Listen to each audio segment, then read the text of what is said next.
నిత్య పూజ సిరీస్లో ఆచమనం, భూతోచ్చాటన, ప్రాణాయామం ఇవి 3 కంప్లీట్ అయ్యాయి. తరువాతది సంకల్పం. సంకల్పం అనేది చాలా ముఖ్యమైనది. మనం ఏం చెయ్యబోతున్నాం, దేనికోసం చేయబోతున్నాం అని చెప్పుకునేది. కాబట్టి మీకు అస్సలు టైం లేకపోయినా ఈ పార్ట్ని మాత్రం ఉంచుకోండి పూజలో.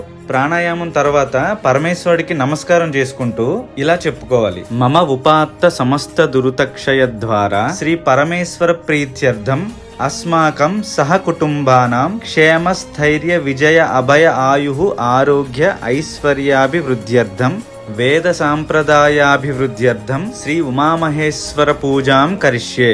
ఇది చాలా సింప్లిఫైడ్ వెర్షన్ ఆఫ్ సంకల్పం. దీన్ని మాత్రం మిస్ అవ్వకుండా చెప్పుకోవడానికి ప్రయత్నించండి మీ పూజలో.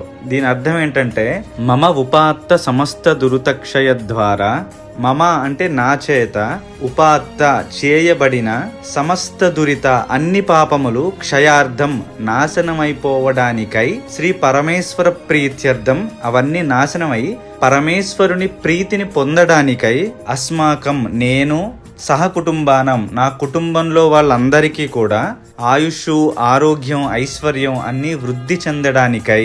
ఇక్కడ వరకు మన కోసం మనం కోరుకునేవి సంకల్పంలో.